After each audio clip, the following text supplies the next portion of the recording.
Venir. Alors les gars, mettez assez de cœur parce que le PDCI des Daopro, ils sont pas prêts. Mettez assez de cœur, partagez. Assez de cœur, on partage. Deuxième partie, Facebook nous attend ici. Les gars, on arrive et on revient. On partage encore, à nouveau, voilà. J'ai mis deuxième partie, partagez les gars. Partagez, mettez assez de cœur, puisque le live a été signalé, donc on va partager encore. On est là. Oui, on va monter. On ne peut pas laisser Diaoufoué. Non, c'est de lui faire plaisir. Nous, on ne peut pas faire plaisir à Diaoufoué. Tu n'as pas venu mentir comme ça et puis tu vas partir. Tu as été sauvé. Eh non, Diaoufoué.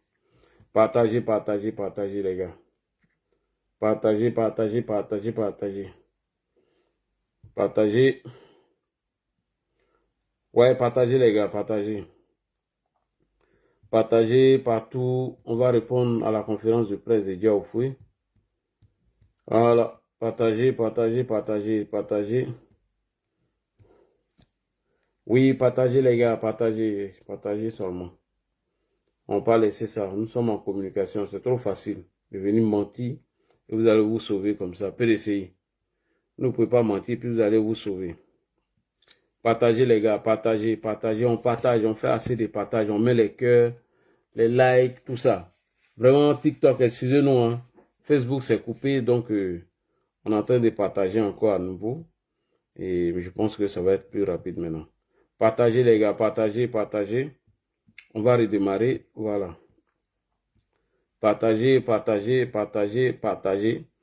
Voilà, ça commence à monter. Partagez, mettez les cœurs, assez de cœurs, pour éviter que les militants du PDCI signalent encore. Deuxième partie de la vidéo, ouais. Partagez, partagez, partagez, partagez même. Ne laissez même pas petit espace même. Vous mettez dans les groupes WhatsApp, Messenger, partout. On est dedans. Deuxième partie, on va partir à ça. On va aller à ça, les gars. On ne peut pas laisser. On ne peut pas laisser ça, les gars. Voilà, c'est bon. On est déjà à 100 personnes, on va commencer. Les autres vont nous prendre en cours. Voilà. Alors, tout à l'heure, dans la première vidéo que j'ai diffusée tout à l'heure, nous avons écouté la conférence de presse de Diaoufoué. Alors, nous allons revenir sur Diaoufoué encore, Facebook. On écoute Diaoufoué au cours de la conférence de presse qui a été animée par le Front commun. On écoute Diaoufoué et on va lui apporter la réponse. C'est parti. Que cette manifestation s'inscrivait dans une dynamique claire. Il convient de rappeler que cette manifestation s'inscrivait dans une dynamique claire d'opposition et de protestation concernant le refus d'un quatrième mandat anticonstitutionnel. La réinscription sur la liste électorale des leaders politiques injustement exclut la nécessité d'un audit rigoureux du fichier électoral, la réforme de la commission électorale indépendante, CEI, l'organisation d'élections réelles, inclusives et l'ouverture par le gouvernement d'un dialogue politique autour des points de blocage du processus électoral. Au demeurant, le Front commun constate avec regret que dans un climat politique déjà très tendu, plusieurs cadres du PPACI et du PDCI-RDA font l'objet de procédures judiciaires engagées contre eux. Face à cette énième tentative d'intimidation et de musellement de l'opposition, le Front commun exprime sa vive préoccupation et appelle à la libération immédiate de ceux qui sont détenus depuis plusieurs jours. Fidèle à son engagement en faveur du règlement pacifique des différends, le Front commun invite solennellement le chef de l'État, partagez les gars, le gouvernement à créer sans délai un cadre approprié pour un dialogue sincère devant aboutir à la tenue d'une élection présidentielle inclusive, transparente et démocratique en octobre 2025. Le Front commun réaffirme sa détermination à poursuivre avec persévérance et unité le combat pour une Côte d'Ivoire libre, démocratique, souveraine et réconciliée, dans le strict respect de la Constitution et des lois de la République. Enfin, nous appelons toutes les forces vives de la nation, partis politiques, organisations de la société civile, syndicats, mouvements de jeunesse et de femmes, ainsi que l'ensemble des citoyens à rester mobilisés, vigilants et prêts à répondre présents au prochain rendez-vous de notre lutte commune. Vive le Front commun. Alors, au risque de me répéter, je viens de vous présenter ici la conférence de presse animée par Diaoufoué du Front commun. Alors, on ne peut pas dire qu'on mène un combat pour faire barrage à un soi-disant 4e mandat du président Hassan Ouattara, alors que son président même, qui est M. Tidiane Tiam, avant sa radiation sur la liste électorale, est allé faire allégeance à qui? À Alassane Ouattara, qui est en train de violer soi-disant la Constitution. Alors, M. Diaoufoué, vous avez informé la jeunesse ici que tous ceux qui se préparent pour les boycotts des élections, ils sont en train de tromper les gens. Mais moi, je pense que vous êtes dans cette logique. Parce que vos messages aujourd'hui, que vous faites barrage à un 4e mandat d'Alassane Ouattara, c'est de tromper les gens. Arrêtez de tromper les gens. Monsieur Diaoufoué, arrêtez. Alors, Laurent Gbagbo, dont vous avez demandé la réinscription de son nom sur la liste électorale, on va l'écouter ici et nous allons aller en profondeur. Monsieur Laurent Gbagbo, vous avez la parole. Il faut qu'on respecte ce qu'on écrit. Point. Il faut qu'on respecte ce qu'on écrit. Est-ce que c'est le président Alassane Ouattara qui a écrit dans le code de la nationalité, c'est-à-dire l'article 48? Non, ce n'est pas Alassane Ouattara qui l'a écrit. Ça a été émis dans notre code de la nationalité avant même la naissance de ce monsieur Tidiane Tiam. Donc, Gbagbo vous dit de respecter ce que nous écrivons. C'est très important, monsieur Diaoufoué du Front commun. On continue. Il faut qu'on respecte ce qu'on dit. Il faut qu'on respecte ce qu'on dit. Dès l'instant où, dans une société, les textes de loi et la Constitution est la loi suprême. On dit d'ailleurs que c'est la loi fondamentale. C'est la loi fondamentale. Les textes de loi qui régissent les rapports entre les citoyens disent une chose, il faut qu'on se conforme. Point. Les textes de loi qui régissent les citoyens, quand elles disent quelque chose, il faut qu'on se conforme à ça. Mais pourquoi vous, PDC, vous ne voulez pas faire ça? Merci beaucoup. On continue. Et c'est en s'y conformant que la société est régulée de façon efficace. Si on écrit une chose et qu'on en fait une autre, on assiste à ce qui arrive en Côte d'Ivoire aujourd'hui. Si on dit quelque chose et qu'on en fait d'autres, c'est ce qui arrive aujourd'hui en Côte d'Ivoire avec la prise de position du PDCI dans ce front commun. Un front commun d'hypocrites et de manipulateurs. En réalité, ils n'ont pas envie d'aller aux élections. Quand ils disent qu'ils demandent la réforme de la CEI, qu'eux-mêmes, ils ne reconnaissent pas, d'après eux, alors qu'ils sont en train de faire un parrainage avec la même CEI au nom de leur candidat, M. Tidiane Tiam. En réalité, ils s'en foutent de tout ça là-même. Parce qu'ils savent qu'à 2 mois des élections, on ne peut pas faire la réforme de la CEI. Mais ils préparent quelque chose, c'est-à-dire, s'ils réussissent à renverser le président Hassan Ouattara dans les rues, alors ils vont mettre une nouvelle CEI en place. C'est de ça qu'ils sont en train de parler. Sinon, c'est CEI qui est là, ils ne parlent pas de ça. Voilà. Donc, on connaît le message, on connaît le code. Alors, vous dites que le président Hassan Ouattara est en train de violer la Constitution, il ne reconnaît pas la Constitution. Alors, M. Tidiane Tiam, avant sa radiation sur la liste électorale, alors qu'il a été victime du code électoral, du code de la nationalité, pardon, si les gens montent là, ils n'ont qu'à fermer le micro, mais tu ne le fais pas monter, s'il te plaît. Quand je suis lancé comme ça, les petits bruits là, ça me dérange, s'il te plaît, merci. Alors, M. Tidiane Tiam, lorsqu'il n'était pas encore victime du code de la nationalité à son article 48, alors le président Hassan Ouattara était un président légal et légitime. On va faire allégeance à quelqu'un qui viole la Constitution?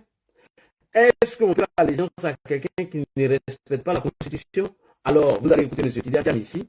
Lorsqu'il allait faire allégeance au président Hassan Ouattara, dont eux, ils disent aujourd'hui qu'il a fait un troisième mandat anticonstitutionnel et qu'il va en faire un quatrième.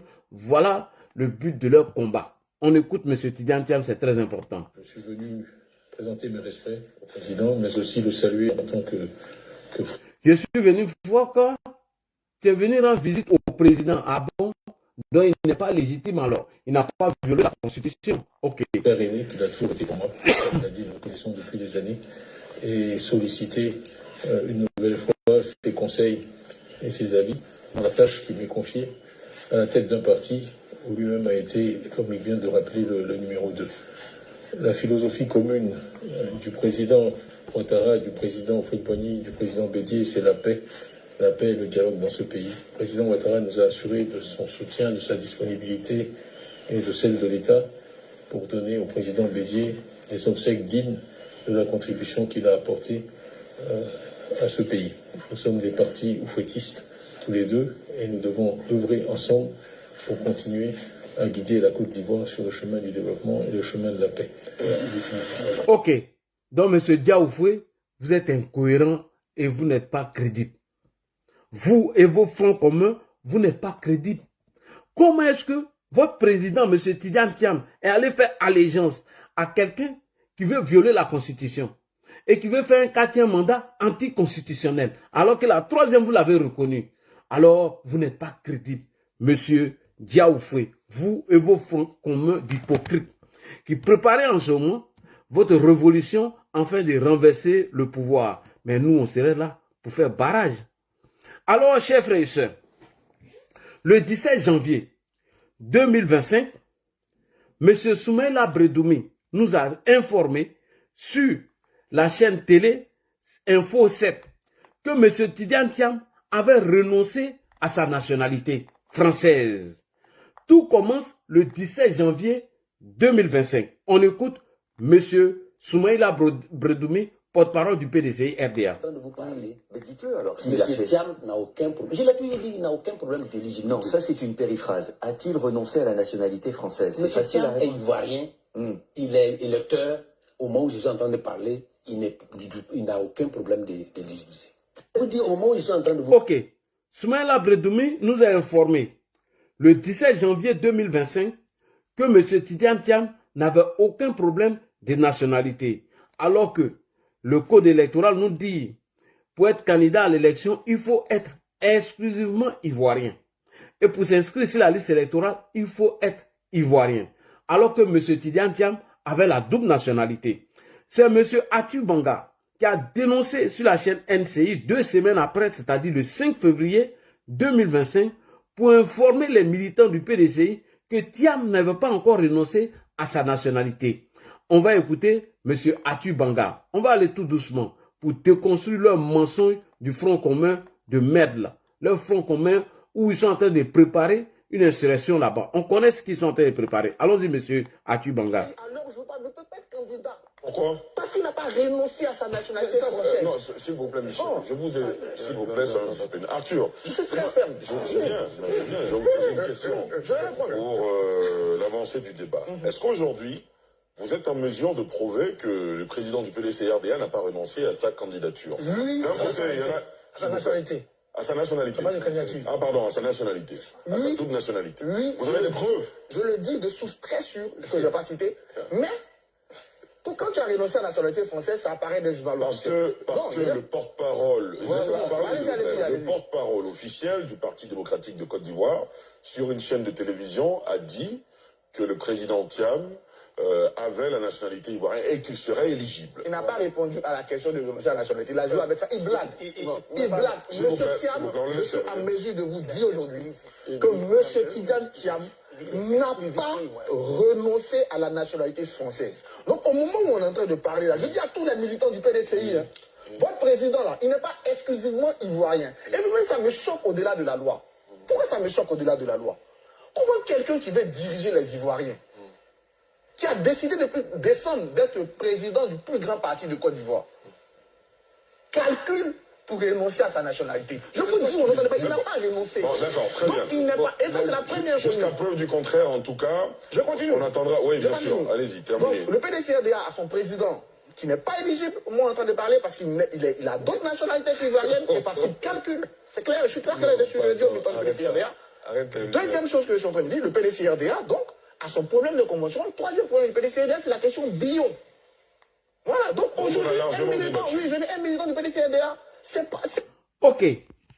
Après la sortie de M. Atu Banga, NCI 360, 5 jours après, M. Tidiane Thiam se rend à l'ambassade de Côte d'Ivoire avec son avocat, à l'ambassade de France en Côte d'Ivoire avec son avocat pour déposer un dossier de rénonciation à sa nationalité française. Ça dit 5 jours après que M. Atu Banga ait dénoncé Thiam, voici M. Tidiane Thiam ici, avec son avocat pour renoncer à sa double nationalité. Voici ça ici. C'est là. PDCI RDA. Voilà, c'est marqué. Tidiane Thiam se prononce sur sa double nationalité. C'est parti. On écoute.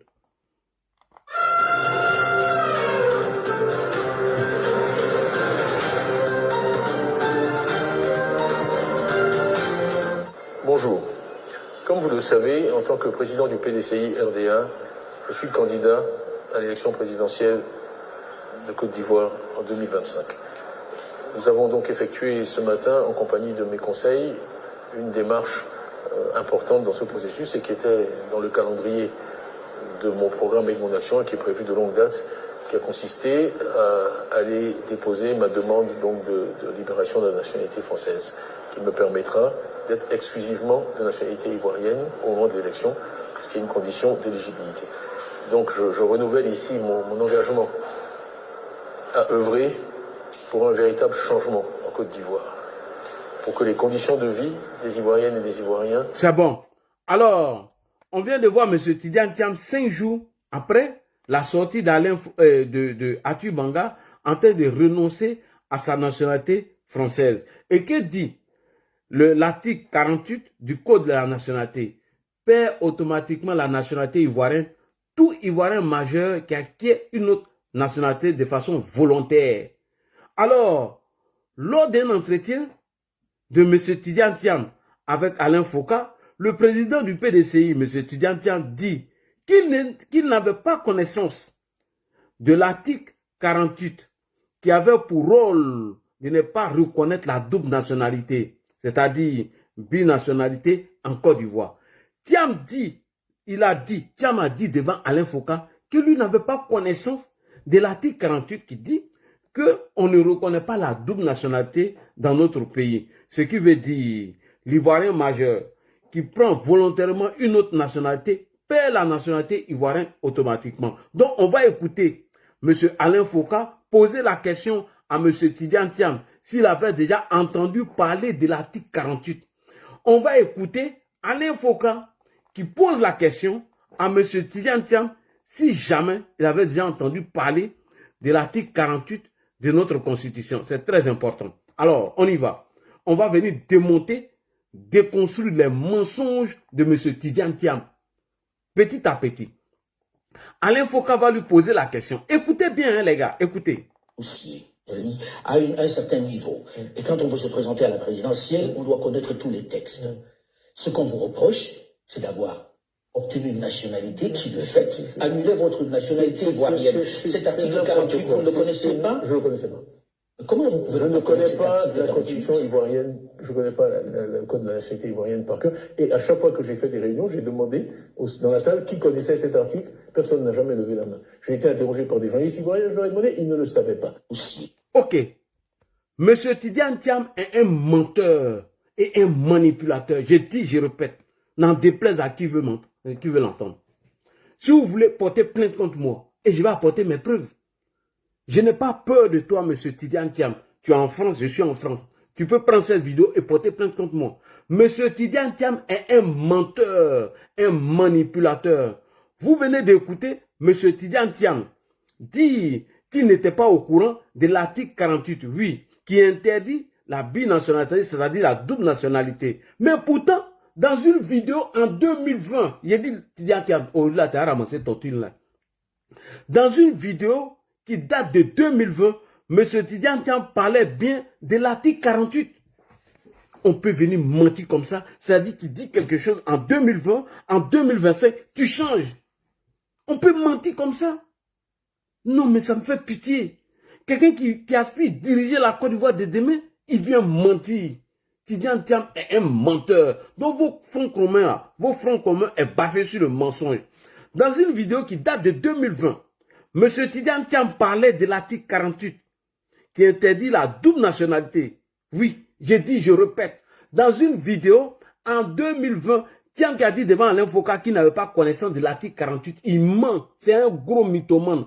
C'est un doïman. C'est le roi des doïmans. C'est Ladji qui dit ça. Si c'est pour ça que vous avez signalé ma vidéo, ça c'est pas mon problème. J'ai le framponné matin, midi et soir. Devant Alain Foka lui pose la question s'il n'avait pas connaissance de l'article 48 du Code de la nationalité, qui parlait de double nationalité. M. Thiam dit que lui n'avait pas connaissance de ça, alors qu'en 2020, il parlait de l'article 48 qui interdit la double nationalité. Lui-même, il est parti loin. Il dit qu'il y avait une loi qui a été internée par le président Félix Houphouët-Boigny afin de reconnaître la double nationalité. C'est Tidiane Thiam qui le dit, hein, c'est pas moi. C'est en 2020. Il dit il y a une loi qui avait été internée par le président Félix Houphouët-Boigny pour reconnaître la double nationalité, et que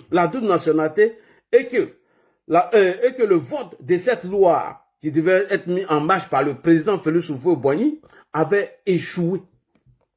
Il dit, Houphouët là, il voulait faire voter une loi pour qu'on reconnaisse la double nationalité. C'est Thiam qui le dit. Et que quand Houphouët a mis ça là, ça a échoué. Et que d'ailleurs, c'est la première fois que Félix Houphouët-Boigny a reculé devant une tentative de changement de loi. C'est lui qui l'a dit. Il dit c'est la première fois que Houphouët a échoué devant une tentative d'une loi que lui voulait mettre en place. Mais quand Thiam vient mentir devant Alain Foka pour dire que lui n'avait pas connaissance de l'article 48, mais il ment. Et bon, attends, le gars ment. J'ai qu'à dire quoi? Je m'en fous de tous les militants du PDCI. Je m'en fous des repéros. Je m'en fous de vous. Donc, on va faire la VAR. On va là en 2020. Donc, en conclusion, M. Tidiane Thiam a menti. Il était bel et bien au courant de l'article 48 qui interdisait la double nationalité. Il a dit, lui là, il était informé et il savait que l'article 48 là interdisait la double nationalité dans notre pays. Allons-y en 2020. Ah, Ladji Chérif, t'es le roi de la VAR. D'après Pasco, il dit l'ancien vendeur des CD.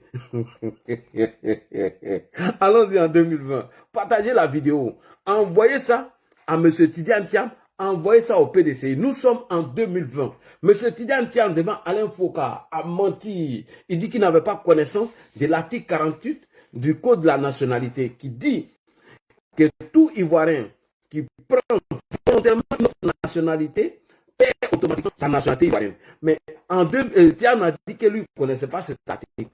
Alors qu'en 2020, dans une vidéo, il parlait de cet article, il parlait de la double nationalité. Il dit lorsque vous voulez forcer une loi pour reconnaître la double nationalité dans notre pays, ça a échoué. Il dit que c'est la première fois que Houphouët recule devant ce genre de projet. Donc Thiam, tu es un menteur et tu es un manipulateur. On y va, nous sommes en 2020. Écoutez Thiam. Je réfléchissais en pensant à cette émission au président Houphouët-Boigny et à une question que beaucoup ont oubliée, qui est celle de la double nationalité. Il y a une question que les gens ont oubliée. C'est la question de la double nationalité, oui. C'est à ma connaissance la seule fois où il a reculé. À ma connaissance, c'est la première fois que Houphouët a reculé. Il avait proposé, dans le cadre du Conseil de l'Entente, que les ressortissants de pays membres du Conseil de l'Entente se bénéficient de la double nationalité. Et il y a eu une levée de bouclier en Côte d'Ivoire, notamment. Oui, il dit qu'il y a une loi que Houphouët voulait voter par rapport au Conseil d'Entente et que cette loi n'est pas passée pour reconnaître la double nationalité. Vas-y. De l'Entente se bénéficie de la double nationalité. Et il y a eu une levée de bouclier en Côte d'Ivoire, notamment le président Yassé avait joué un rôle là-dedans. Et à la fin, en 1966, c'est une des fois où le président Houphouët a dit simplement nous ne sommes pas prêts. Et il a retiré. Et il avait engagé tout son poids politique derrière ça. Il a retiré cette mesure. Donc, je réfléchissais en... Vous avez entendu, non? Thiam dit, lorsque Houphouët, pour l'affaire du Conseil d'Entente, il a voulu que tous ces gens-là bénéficie de la double nationalité, mais lorsqu'il a vu faire voter cette loi, il a perdu et il a reculé. Mais comment se fait-il que lui, il était déjà au courant en 2020 de la double nationalité qui est interdite dans notre pays? Et en 2025, M. Thiam dit qu'il n'avait pas connaissance de l'article 48. On peut venir mentir aux gens comme ça. C'est-à-dire qu'on peut passer son temps en train de mentir. C'est pourquoi il a écrit à chose, comment on appelle, le Parlement européen, ils n'ont même pas répondu. C'est pourquoi il a écrit à l'ONU ou bien quoi, ils ont pris ces dossiers, ils ont jeté, ils ont mis dans la poubelle. Parce que Thiam, c'est un menteur. Tidiane Thiam, c'est un doyman. On écoute encore M. Tidiane Thiam, le doyman. Tu viens de dire ça en 2020 et puis tu viens de dire le contraire en 2025. Je réfléchissais en pensant à cette émission au président Houphouët-Boigny. Oui. Et à une question que beaucoup ont oubliée, qui est celle de la double nationalité. Il y a une question que les gens ont oubliée. C'est la question de la double nationalité, oui. C'est à ma connaissance la seule fois où il a reculé. À ma connaissance, c'est la première fois que Houphouët a reculé pour l'histoire de la double nationalité, oui. Il avait proposé, dans le cadre du Conseil de l'Entente, il avait proposé dans le cadre du Conseil de l'Entente que les ressortissants de pays membres du Conseil de l'Entente, que les ressortissants de pays membres du Conseil de l'Entente aient la double nationalité. se bénéficient de la double nationalité. Qui bénéficient de la double nationalité, c'est-à-dire les pays membres du Conseil de l'Entente. Houphouët avait proposé pour que ceux-là aient la double nationalité. Tidiane Thiam, Adam, on peut se contredire comme ça, oui. Et il y a eu une levée de bouclier. Il y a eu une levée de bouclier. D'Ivoire. Notamment le président Yassé avait joué un rôle là-dedans. Et à la fin, en 1966, c'est une des fois où le président Houphouët a dit simplement nous ne sommes pas prêts. Et il a retiré. Alors qu'il avait engagé tout son poids politique. Derrière ça, il a retiré cette mesure.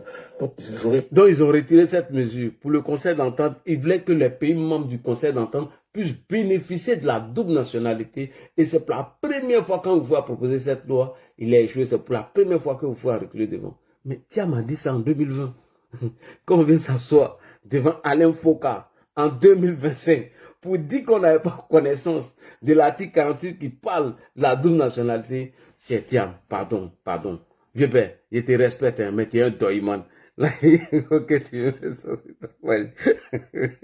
Non, ça c'est mes éléments. Pourquoi il y a ça sur ma page? Celui qui a besoin de ça, il n'a qu'à rentrer inbox.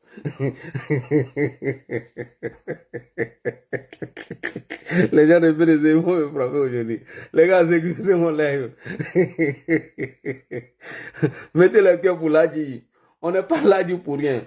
Voilà, vous parlez vos gros français nuls là, bête là. Alors quand les gens viennent ici dans le bas peuple, on entend tout ce qu'on dit. Quand il dit Thiam a dit ça là, je mets les preuves. Voilà, moi je parle pas gros français ici. Je parle français de Côte d'Ivoire, terre à terre. Ouais, Samy, comment tu vas? Ton cousin vient de moi. Alors, on va partir devant Alain Foka encore. On va jongler les deux. C'est très important. Alain Foka, Alain Foka, Tidiane Thiam. C'est très important. Non, live d'aujourd'hui est trop intéressant. Non, là, tu es un chef.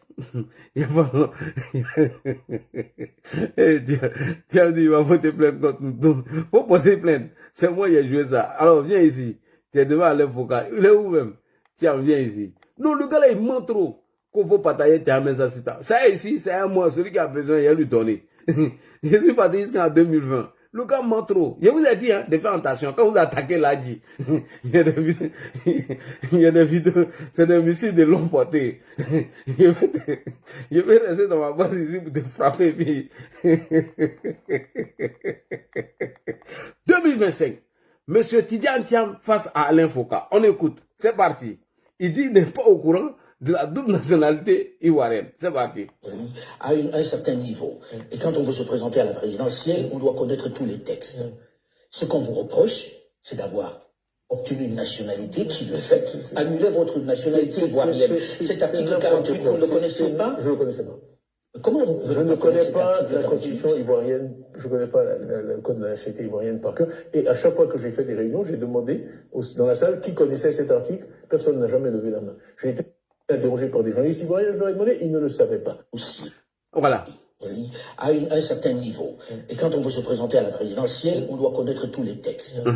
Ce qu'on vous reproche, obtenu une nationalité qui, de fait, annulait votre nationalité ivoirienne. Cet article 48, vous ne le connaissez pas? Je ne le connaissais pas. Comment vous pouvez Je ne connais pas la garantie constitution ivoirienne, je ne connais pas le code de la nationalité ivoirienne par cœur. Et à chaque fois que j'ai fait des réunions, j'ai demandé dans la salle qui connaissait cet article. Personne n'a jamais levé la main. Ce qu'on vous reproche, c'est d'avoir utilisé une autre nationalité. Vous ne connaissez pas cet article 48 qui parle de la double nationalité. Thiam dit qu'il ne reconnaît pas. Ça, c'est en 2025. Le même Thiam, il n'a pas changé. Hein? C'est le même Tidjane Thiam, président du PDCI. Ce n'est pas un autre Thiam. C'est le même Thiam. Tidjane Thiam, en 2020, voilà ce qu'il a dit ici. Il dit dans le cadre du conseil d'entente, Oufoué a voulu que les pays membres du conseil d'entente, les pays membres, c'est-à-dire les ressortissants du pays du conseil d'entente, puissent bénéficier de la double nationalité. Et que quand Oufoué a proposé cette loi-là, ça a échoué. Donc c'est la première fois que lui a vu Oufoué reculer devant une telle loi qui parle de la double nationalité. Tiens, on peut mentir comme ça. C'est-à-dire que, donc, tu as signalé mon live pourquoi? Les gens du PDC, insultez-moi, ils m'en fous. Moi, ils m'en fous. Moi, là. Insultez-moi. Partagez, les gars. Voilà, non, je partage pas à quelqu'un ici pour faire montage. Je ne partage pas. On écoute Tidjane Thiam maintenant. Nous sommes en 2020. Écoutez ce qu'il dit. Je réfléchissais en pensant à cette émission au président Houphouët-Boigny. Oui. Et à une question que beaucoup ont oubliée, c'est celle de la double nationalité. Question de la double nationalité. C'est à ma connaissance la seule fois où il a reculé. Question de la double nationalité. Alors qu'il dit qu'il n'est pas informé, il ne connaît pas la...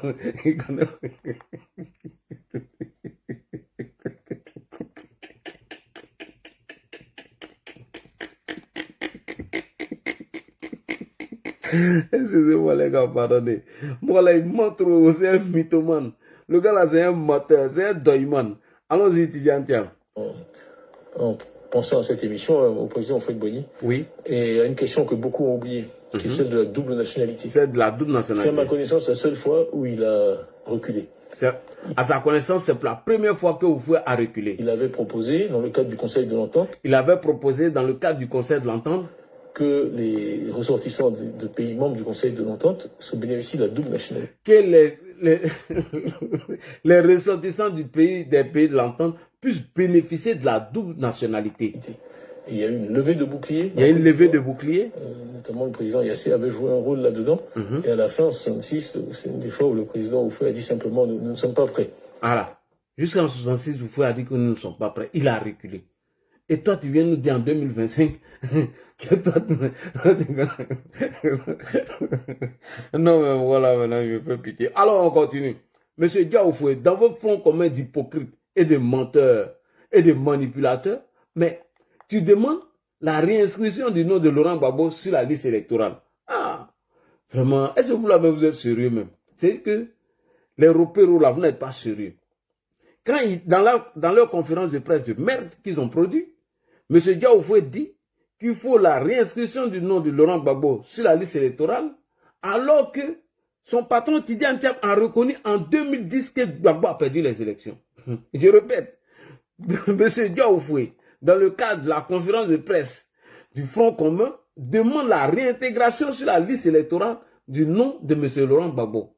Alors qu'en 2010, Thiam, président du PDCI, a dit que Gbagbo a perdu les élections. C'est parce qu'il a perdu les élections qu'il a braqué le pouvoir, il a volé notre argent, et c'est dans ça il a été jugé et condamné. On peut être hypocrite comme ça, on peut animer des conférences de presse pour se mentir soi-même, pour tromper les gens. On écoute ton patron ici, Tidjane Thiam, en 2010, qu'est-ce qu'il disait de Gbagbo? Laurent Gbagbo plus tard. Et vraiment, c'est pas à moi de me prononcer sur cette question. Je pense qu'on est à une heure difficile. Si je m'exprime aujourd'hui, c'est parce qu'il y a une situation dans mon pays qui est sans précédent. Je ne m'exprime que parce que l'heure est grave. Donc je pense qu'il ne faut pas jeter d'huile sur le feu. Ce qu'il faut, c'est que les combats s'arrêtent, que la paix revienne et que les Ivoiriens se retrouvent. Je pense que les Ivoiriens ont voté en fait pour la paix. Je pense que M. Gbagbo a perdu cette élection parce que... Je pense que M. Gbagbo a perdu cette élection. Il a tenu un discours de division. Et je pense que les Ivoiriens sont fatigués de ça. Ce qu'ils ont exprimé lors de l'élection, c'est leur lassitude vis-à-vis d'un certain type de leadership et leur désir de revenir à ce qui avait fait de la Côte d'Ivoire une nation paisible et admirée et respectée. Merci beaucoup. Monsieur Dia Oufoué, votre patron dit ici en 2010 que Gbagbo a perdu les élections en 2010. Mais c'est parce que Gbagbo a perdu les élections qu'il a braqué le pouvoir et qu'ils ont fait le braquage de la BCEAO, qu'il a été jugé et condamné. Tu ne peux pas dire hier tu ne peux pas nous informer que telle personne a perdu les élections. Et suite à cela, le monsieur s'entêtait pour rester au pouvoir. Et il a braqué la BCEAO, il a confisqué les banques, il a volé de l'argent. Et il a été jugé et condamné. Et toi, tu viens t'asseoir gaillardement parce que ton nom n'est pas sur la liste électorale. Tu demandes à ce qu'on inscrive son nom sur la liste électorale. Mais ce n'est pas gentil de votre part. On continue. Henri Konan Bédié, lui aussi, président du PDCI à l'époque, il dit que M. Gbagbo a perdu les élections et qu'il était coupable des crimes économiques et crimes de sang. Maintenant, pour ce qui est crimes de sang, ça a été jugé à la CPI. Maintenant, crime économique, là, c'est où est-ce qu'on a jugé ça? Mais c'est en Côte d'Ivoire. C'est vous qui avez dit ça de Gbagbo. Donc vous, PDC, vous ne pouvez pas venir nous dire ici aujourd'hui, que vous êtes dans un front commun, que de réinscrire Gbagbo encore sur la liste électorale. C'est de l'hypocrisie, c'est de l'irresponsabilité, c'est un mensonge. On écoute ici Henri Konan Bédié. Au moins 46% ont voté pour Laurent Gbagbo au second tour. Aujourd'hui, il est aux arrêts. Quel doit être son sort à Laurent Gbagbo et dans le contexte d'une opposition aujourd'hui qui est aphone, qui se recherche? Le sort de Laurent Gbagbo dépendra des instances de justice, car ces détournements économiques, les atrocités dont il est l'auteur, les crimes de sang, sont nombreux. Et des plaintes ayant été déposées, il est inculpé pour ce qui concerne les crimes économiques. Pour ce qui concerne les crimes économiques. Et pour le reste, la Cour pénale internationale est en train d'effectuer des investigations. Par conséquent, Laurent Gbagbo n'échappera pas à la justice.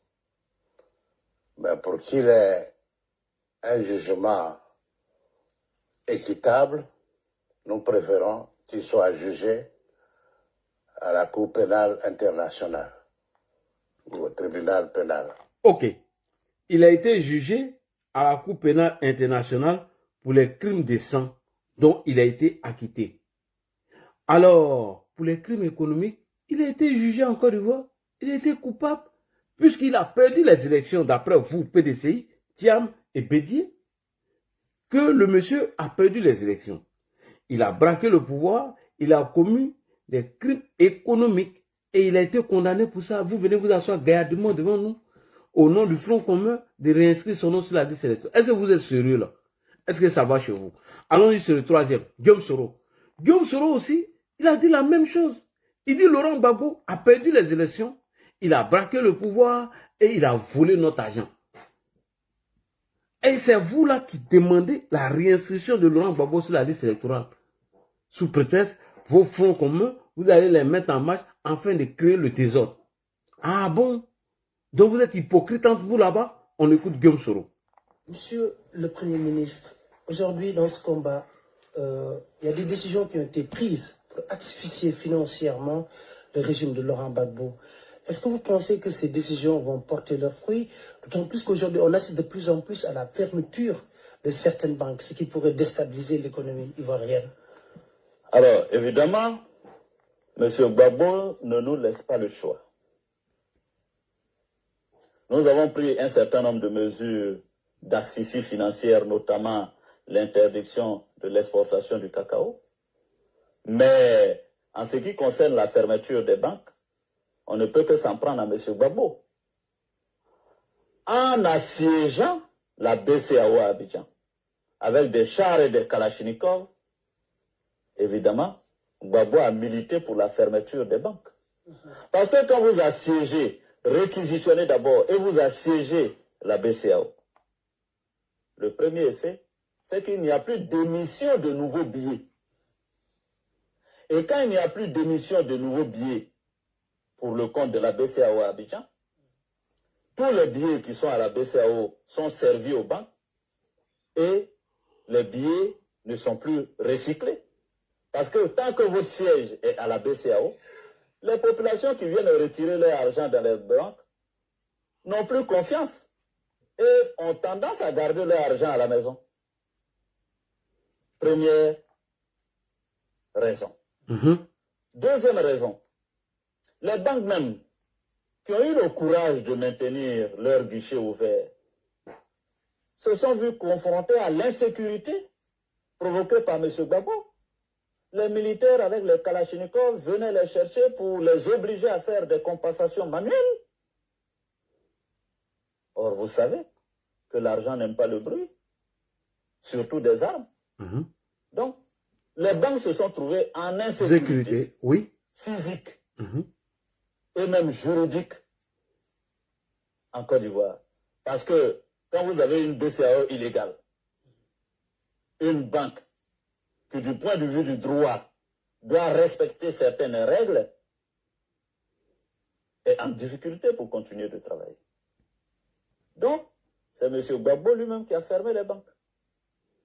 Maintenant, ce que nous disons, c'est qu'à partir du moment où M. Gbagbo a confisqué le pouvoir, le principe des mesures d'accession financière était de droit. Parce qu'il fallait préserver les ressources financières de l'État de Côte d'Ivoire.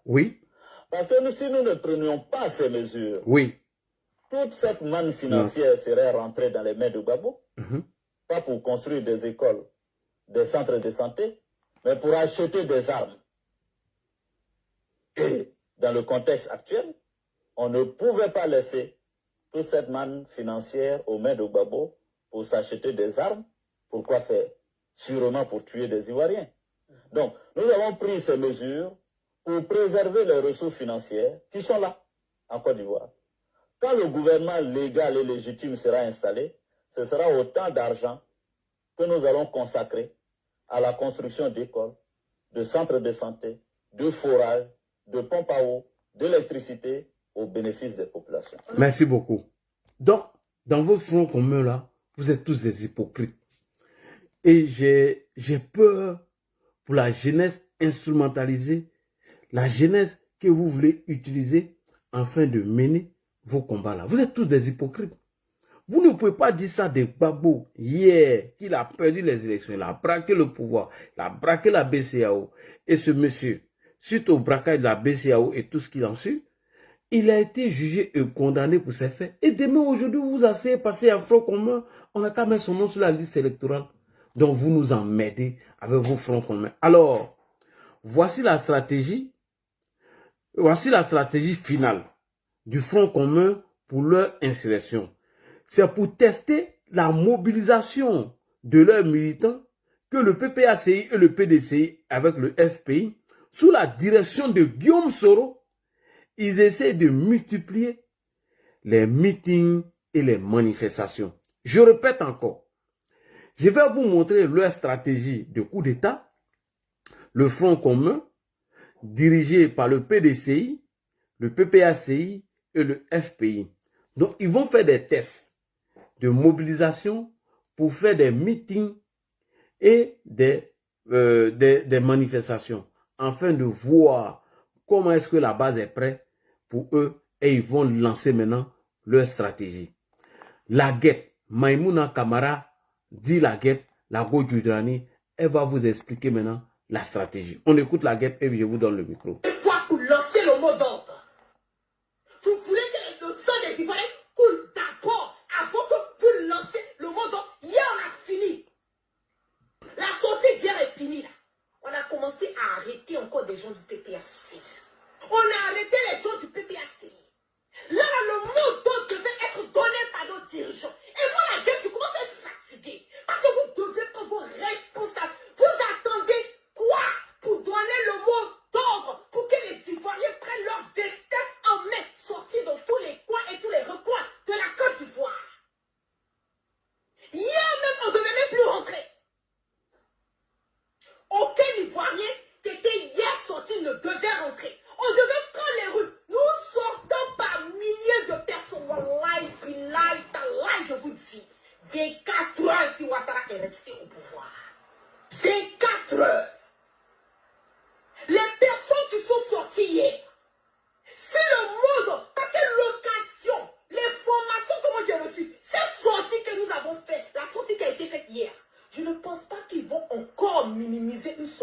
l'opposition.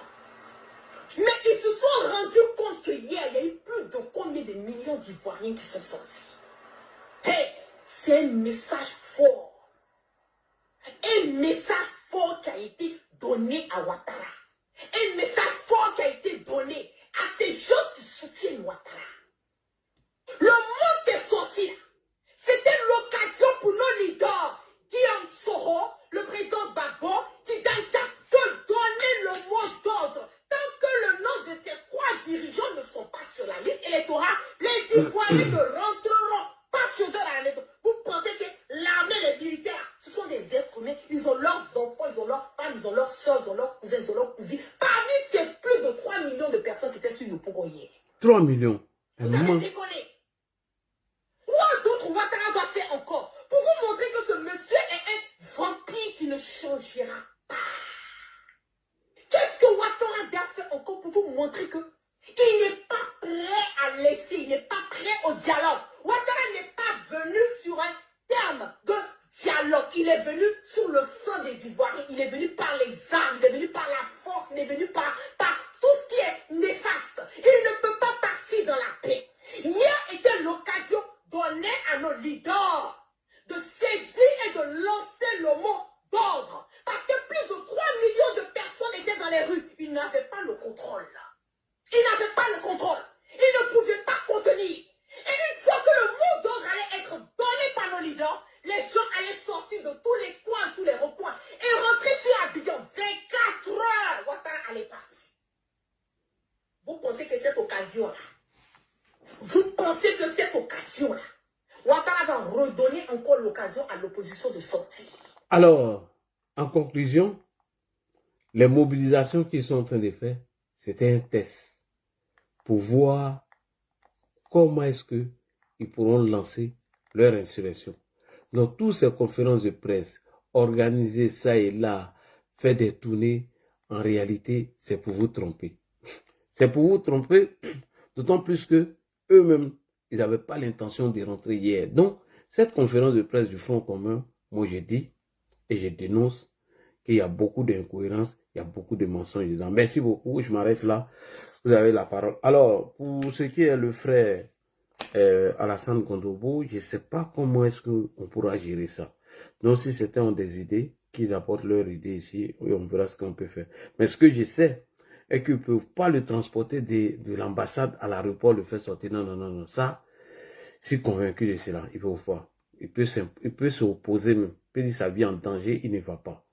Voilà. Il ne peut pas monter dans l'avion comme ça. Ah, vous avez demandé autorisation. Alors, de quoi, qu'est-ce qu'ils vont lui reprocher même pour traverser même l'aéroport pour partir avec lui? Qu'est-ce qu'ils vont dire? C'est ça la vraie question. Parce qu'avant de partir avec quelqu'un, il faut avoir des arguments et tout. Est-ce qu'il est poursuivi dans son pays? Est-ce qu'il a fait tant? N'oubliez pas, même s'ils l'ont transporté dans la voiture d'ambassade, là, c'est dans l'aéroport, ils vont le mettre dans l'avion pour partir. Et s'il ne bouge pas? Son passeport qui est périmé là, et s'il ne bouge pas?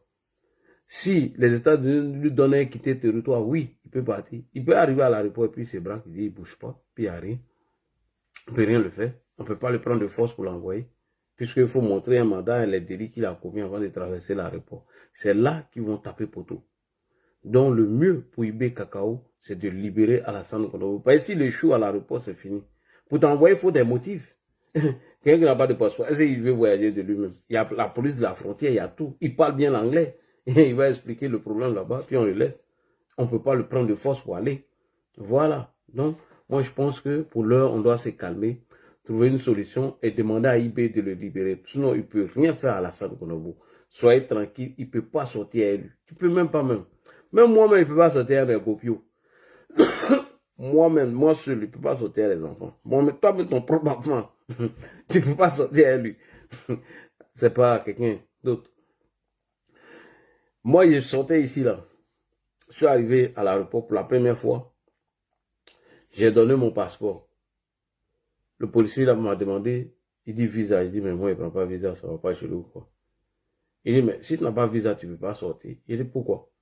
Il dit, mais forcément que moi, il doit... Il dit, aïe, pourquoi il doit prendre visa? Donc, dans les discussions, il m'a demandé si elle sort de façon légale. Donc, il dit, oui, j'ai ma carte de séjour. C'est là, il a donné maintenant, ils m'ont laissé sortir. Sinon, Je ne pense pas que, voilà, non, non, ça, je ne crois pas. S'il y a des panélistes aux USA qui peuvent monter, oui, il y a Solko qui est là, Solko est aux USA. On va lui donner la parole, il va bien nous expliquer les lois américaines avant de commencer. Solko, bonsoir. Oui. Bonsoir tout le monde. Bonsoir.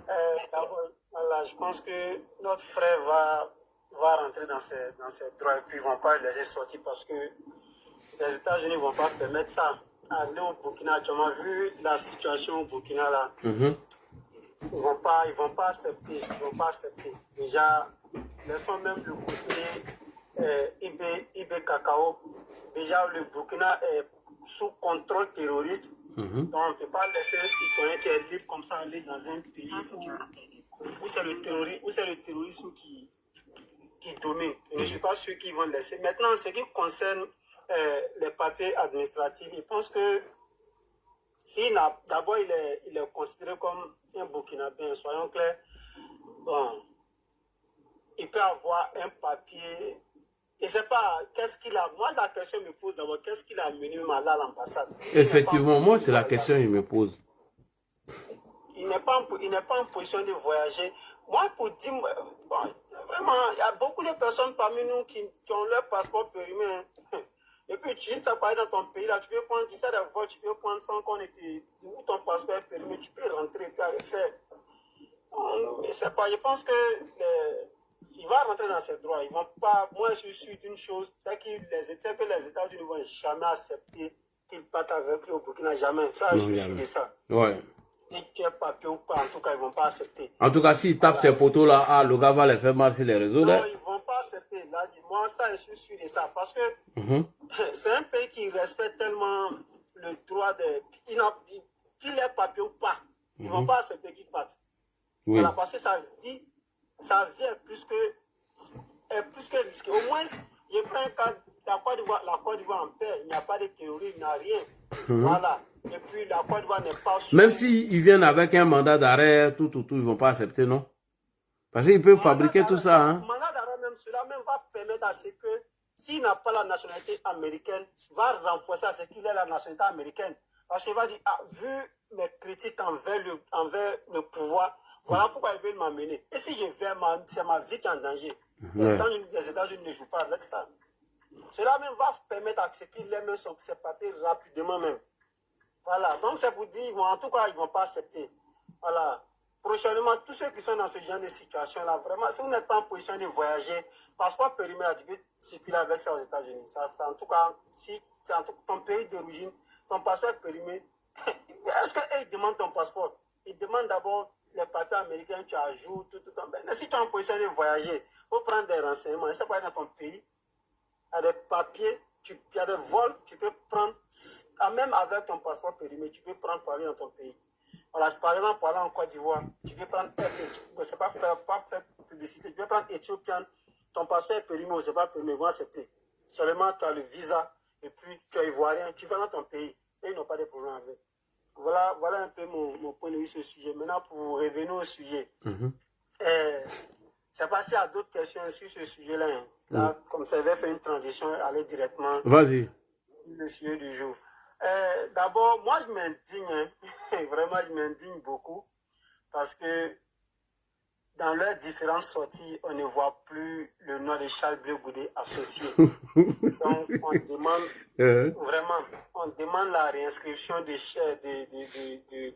Laurent Gbagbo, de Soro Guillaume, de Tidan Thiam. Charles Blé Goudé est mis aux oubliettes. Vraiment, c'est malheureux. C'est malheureux. Directement, je me dis que ton analyse en ce qui concerne l'hypocrisie entre ces personnes-là, c'est tellement réel. Charles Blé Goudé, qui fait partie de la CAPSI, qui était chef, qui était PCO de la mobilisation, comme on appelle Diaoufoué. Aujourd'hui, c'est Diaoufoué qui fait une conférence de presse, qui demande la restriction des leaders et qui occulte Diaoufoué. C'est vraiment malheureux. C'est très malheureux. Bon, tout ça, ça renforce de sorte que c'est le président Ouattara vraiment qui est le maître du jeu, qui est le maître des zoologes. Voilà, nous, ça nous plaît. Qu'ils restent dans leur hypocrisie, nous, ça nous permet de gagner en temps et de renforcer en tout cas nos différents liens avec nos différents militants de base. Maintenant, dans leur conférence de presse, de façon claire, ce que j'ai remarqué, c'est que voilà les gens qui ne sont pas des guerriers, mais qui tiennent des discours guerriers. J'ai retenu, il y a un propos qui a attiré mon attention. Sans délai. C'est-à-dire dialogue sans délai. La libération des militants sans délai. Ça me rappelle un peu comme des militaires qui sont au pouvoir, ou bien ceux qui ont déjà fait coup d'État, qui réclament un certain nombre de choses avec la force. Moi, c'est ce sentiment-là que j'ai. C'est-à-dire, quand je dis sans délai, c'est-à-dire tu es en défiance vis-à-vis de l'autorité, vis-à-vis de l'État même qui est censé faire des choses, en tout cas, pour te protéger. Tu ne veux pas défier l'État et puis avoir gain de cause. Ah, mais ils sont dans une stratégie vraiment de la CNT. Pardon.